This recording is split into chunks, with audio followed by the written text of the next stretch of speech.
राधे राधे। हमारे महाभारत का डे 10 मैं लास्ट दिन कर चुकी हूँ। आज डे 11 है। डे 10 हमें इतना तक पता रहता है, अधिरथ और राधा माँ दोनों को कर्ण को बड़ा करने के लिए हस्तिनापुर का जो काम है, अधिरथ उसको छोड़ के कर्ण को बड़ा करने के लिए आगे चले जाते हैं। अभी हमारी अभी जो वेदव्यास जी है वो आते हैं हस्तिनापुर में। उनकी माताएं रहती सत्यवती, तो सत्यवती माता को बोलते हैं, माता आपका संसार यवन का काम कम पूर्ण हो चुका है, अभी आप संसार यवन त्याग करके मेरे साथ चलिए। बोले कहाँ जाऊँ? बोले तपोवन में। आपको आपको आपके पुत्र को भी सेवा करने की मौका दीजिए, मैं आपके पुत्र हूँ, आप मेरे साथ रहो, नहीं रहेंगे तो बोले तो फिर मैं संसार त्याग करके संन्यास लेना पड़ेगा पुत्र। बोल रहा क्यों नहीं ले सकता, आपके संसार का काम कर्म पूर्ण हो चुका है, अभी कुंती भी वापस आ चुके हैं, अभी तो आपका परिवार पूरा पूर्ण हो चुका है, अभी आप गारस्थ जीवन छोड़ के संन्यास में चलिए और अंबालिका और अंबिका को भी ले लीजिए। तो बोलता है ठीक है पुत्र, तुम जैसे बोल रहे हो, बट इस इन लोगों का क्या होगा? बोल रहा है इसका आगे जो होने वाला है भविष्य आपको शायद आप देख नहीं पाओगे। तो बोल रहा है क्यों, क्या होने वाला है? बोला माता जो जो हम मनुष्य के अच्छी है, हम वर्तमान में ही रहे, हम अगर भविष्य जानने लग जाए ना तो हम शायद काल भविष्य के सोच में आज के जीना ही भूल जाएंगे। इससे अच्छा है हम आज में ही वर्तमान में ही जिए।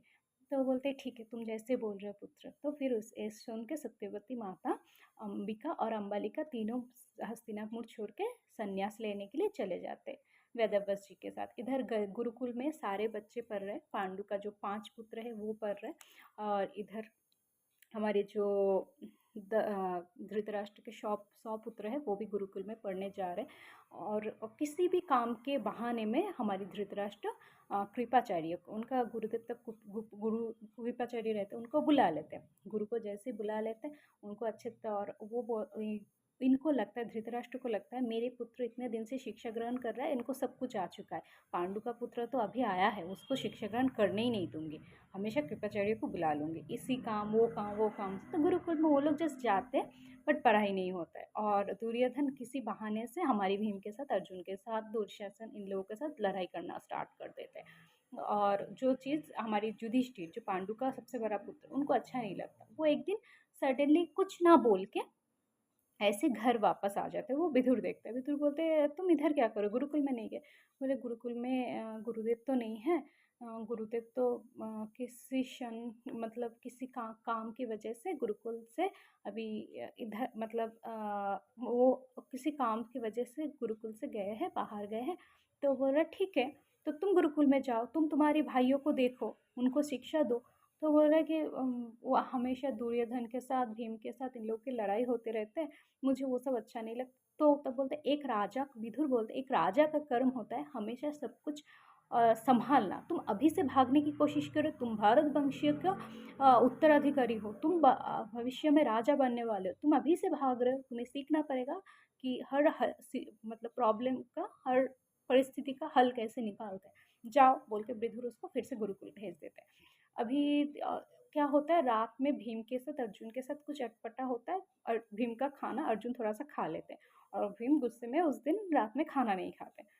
तो उसको भूख लगता है, फिर भी रात में जैसे तैसे करके सो जाते हैं। और रात में क्या होता है, हमारी जो गांधार नरेश, गांधारी का जो भाई होता है, गांधार का नरेश, वो होते हैं शकुनी। शकुनी जाके दुर्योधन को बोलते हैं कि ये पांचों भाई को देख रहे हो? बोल रहे हाँ। बोल रहे बहुत मिल है मामा श्री इन लोगों को। तो बोला हाँ, ये पांचों भाई 5 उंगली की जैसे, एक साथ करोगे तो एक मुट्ठी हो जाएगा, हम लोग भी तो 100 भाई है।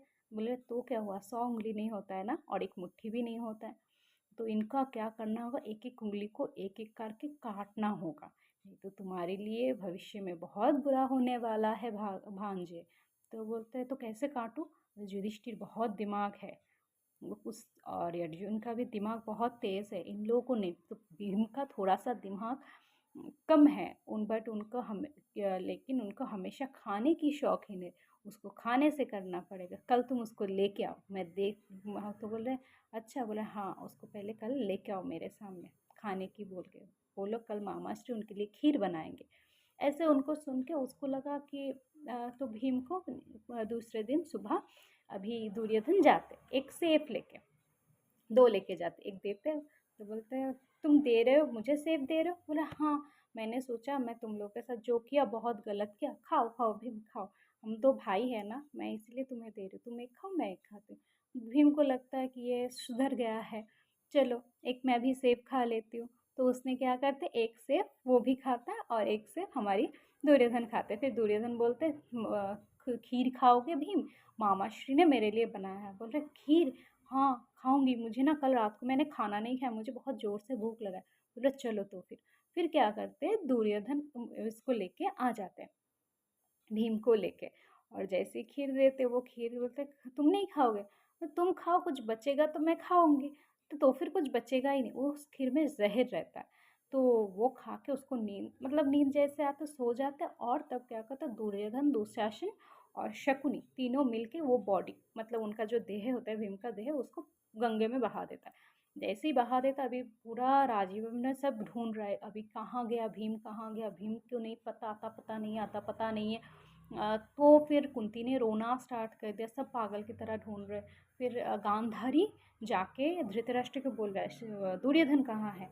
तो बोल रहे तुम दुर्योधन को हर चीज़ के लिए क्यों दोषी बोल करना चाहते हो। बोलता है मैं माता हूँ, मुझे पता है मेरी पुत्र कहाँ है, आप लोगों की वजह से आज दुर्योधन कुछ भी कर सकता है, मुझे तो डर है कि उसने उस भीम का ना मिलने की वजह दुर्योधन ही तो नहीं है। तो बोलते तुम अपने पुत्र का ऐसे सोचते हो गांधारी। बोलता पृथ्वी को पता है कि वो उसके ऊपर कौन से वृक्ष है, और वृक्ष को पता है उसके वो कौन से फल देने वाला है। तो मुझे पता है कि आप लोग जैसे वृक्ष पैदा कर रहे हो ना, वो कैसे फल देने वाला है। तो बोल रहा है कि आप गलत सोच रहे हो गांधारी। तो ऐसे जैसे बोलते हैं तो गांधारी उधर से चले जाते हैं। इधर भीम को एक सांप ने आके काटते हैं, जो जहरीला सांप है, और भीम का ज्ञान वापस आ जाता है।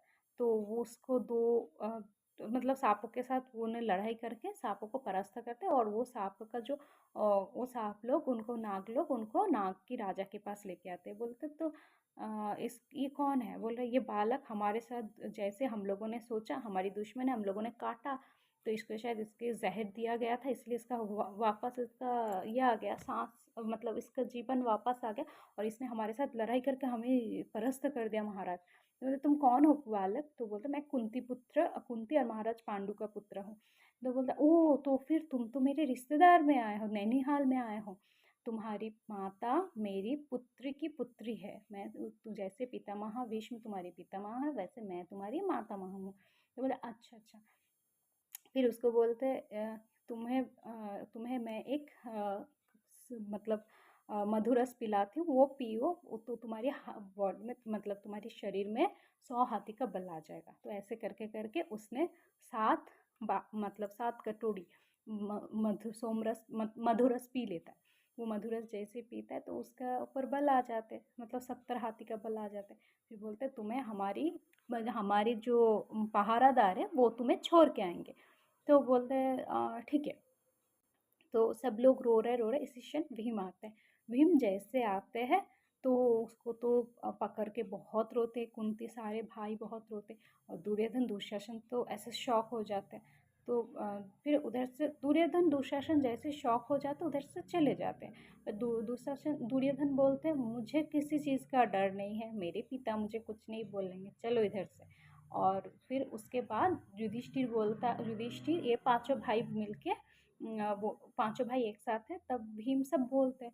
तब युधिष्ठिर बोलता है जो हो गया, इस बात को हमारे तक ही रहने दो, सबको मत बताओ। तो अब नहीं तो हमारी परिवार के अंदर ही झगड़ा शुरू हो जाएगा। तो भीम भीम तो गुस्से में रहते हैं, बोलते क्यों ना बोलो, आप क्या चाहते हो मैं छोड़ दूँ और जाके बोलूँ खीर बहुत स्वादिष्ट था, फिर से कब खिला रहे हो। तो कुंती माता बोलता ऐसे नहीं भीम, बट तुम्हारी ज्येष्ठ भ्राता जो बोल रहा है वो सही है, नहीं तो हमारे परिवार में झगड़ा होगा। अभी विदुर जो इतना मतलब शातिर दिमाग है, विदुर के बात से विदुर के हाथ से वो बात थोड़ी ना छुपने वाला है। सब लोग कुंती और युधिष्ठिर बोलते बात किसी को मत बताओ, बट विदुर के पता चल ही जाता है। आगे का स्टोरी नेक्स्ट एपिसोड में बताते हैं। राधे।